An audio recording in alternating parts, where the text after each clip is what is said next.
The Atlantic put out an article last year, and it was called "Separating Sports by Sex Doesn't Make Sense."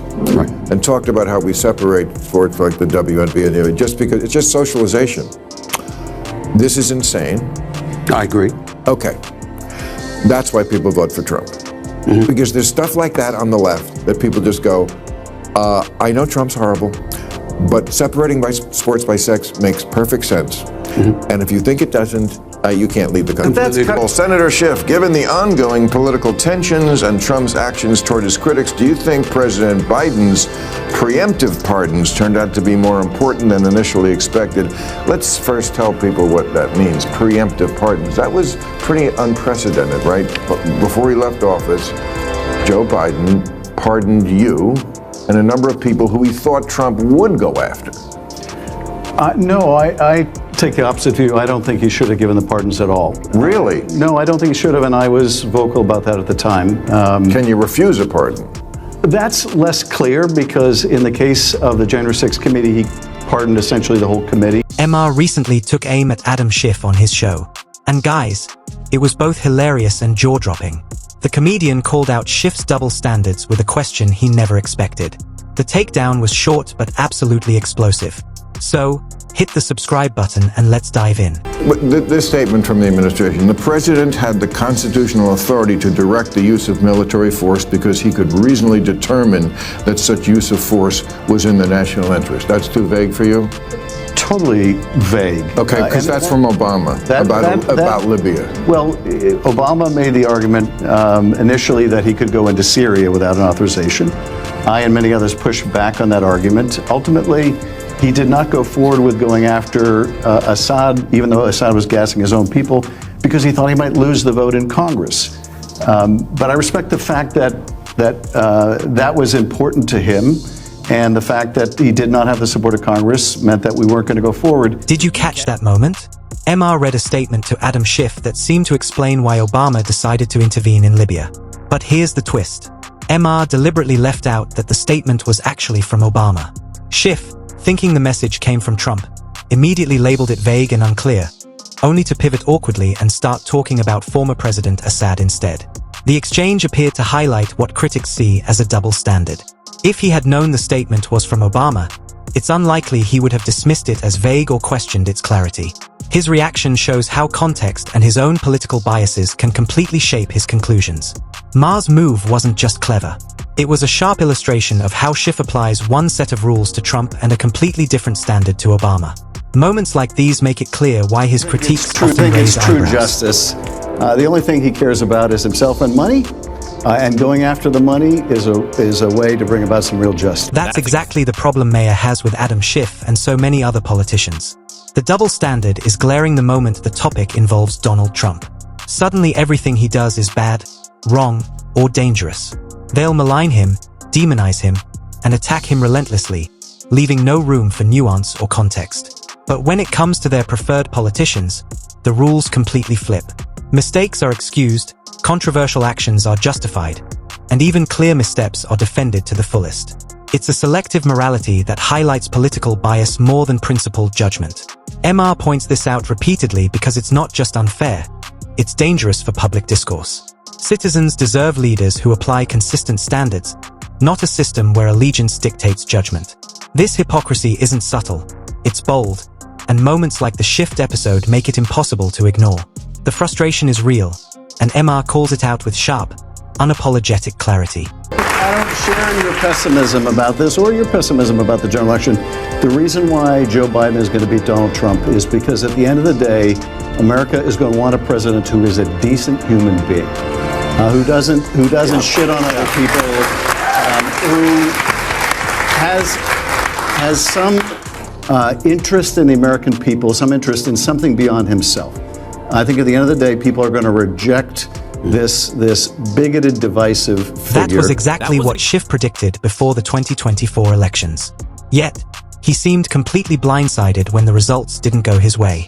He acted as if Trump's popularity was some kind of anomaly, forgetting that the former president had a loyal base that turned out in massive numbers. But it wasn't just mega supporters or staunch conservatives who backed him.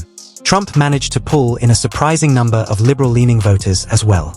This broad appeal allowed him not only to secure key battleground states but also to win the popular vote, making him the first Republican to do so in 2 decades. Schiff's shock reveals how out of touch he can be with the electorate, underestimating Trump's reach and influence. The 2024 election was a stark reminder that political pundits and career politicians don't always get the pulse of the people, no matter how confident they seem in their predictions. I'm just getting tired of seeing so much stuff targeted in his direction, but somehow, some way he still survives. I mean, we're talking about a situation where he's still going to be the GOP nominee. He's still going to be running for president. You're President Biden. That's the individual that you're going to have to beat. 4 indictments, 91 counts. They ain't even bringing up the bankruptcies, ain't even bringing up this particular issue with this civil case, and somehow, some way, he puts cats to shame because he clearly has more than 9 lives. I mean, come on. That's true. Just think about everything the DNC and its allies threw at Donald Trump in an attempt to bury his political career before it could even fully take off.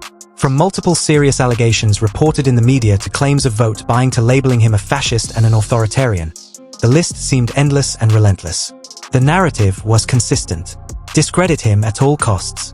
And yet, despite the constant barrage of criticism and controversy, Trump not only remained politically relevant but continued to win support and ultimately elections. That outcome says a lot about how voters process information.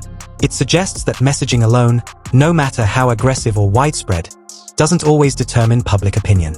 Many Americans weigh what they hear against what they see and experience for themselves. In the end, it highlights a deeper point. As some critics argue, messaging has its limits, and voters aren't always as easily swayed as political strategists might hope or expect. The Atlantic put out an article last year, and it was called "Separating Sports by Sex Doesn't Make Sense."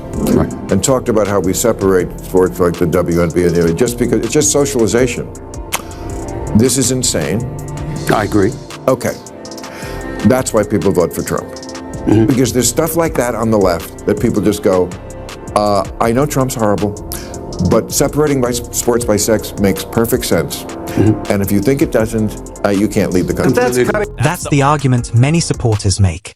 People back Trump and the GOP because they view them as more direct and transparent in how they communicate. With Trump, supporters often say, what you see is what you get. His tone, positions, and reactions are out in the open for better or worse. That kind of bluntness resonates with voters who are tired of polished talking points and carefully scripted messaging.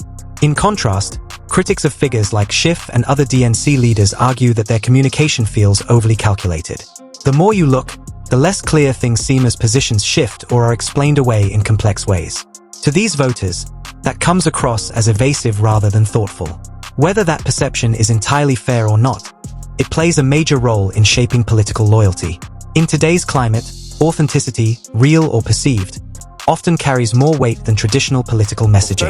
Senator Schiff, given the ongoing political tensions and Trump's actions toward his critics, do you think President Biden's preemptive pardons turned out to be more important than initially expected? Let's first tell people what that means, preemptive pardons. That was pretty unprecedented, right? Before he left office, Joe Biden pardoned you and a number of people who he thought Trump would go after. No, I take the opposite view. I don't think he should have given the pardons at all. Really? No, I don't think he should have, and I was vocal about that at the time. Can you refuse a pardon? That's less clear because in the case of the January 6th committee, he pardoned essentially the whole committee. Now, this is where things get interesting. Schiff insists that President Biden shouldn't have granted a pardon to members of the January 6th committee because, in his view, they had nothing to fear in the first place. But that raises an obvious question. If everything they did was above board and beyond reproach, then why issue a pardon at all? To some observers, that move feels unnecessary and even contradictory, raising questions about the decision. Schiff's confidence clashes with the optics of the decision, and that tension is hard to ignore. Still, it's important to separate suspicion from proof. At this point, there's no concrete evidence of wrongdoing tied to the pardon itself. But politically, moments like this fuel speculation, and in today's climate, unanswered questions tend to linger until clearer explanations emerge or new information comes to light. The FBI came in and arrested the judge. No, I haven't heard that. Maybe I'm wrong, but I don't think I've ever read arrested a judge. So is this significant? Well, I think... I'm not going to comment on something I don't know more about than what you've just told me. You read about it too. Yeah, I mean, I read about it, but I don't know. So you don't trust anything either, and you work for the New York Times. That's an interesting point, especially considering that Bret Stephens himself has openly criticized aspects of his own employer, the New York Times. When a columnist questions the judgment or direction of the very outlet he writes for, it raises broader questions about how major media institutions operate behind the scenes. For critics, it reinforces the idea that some established outlets may have internal biases, particularly when it comes to covering figures like Donald Trump. The argument is that negative coverage tends to attract more attention, drive engagement, and ultimately sell faster than balanced or nuanced reporting.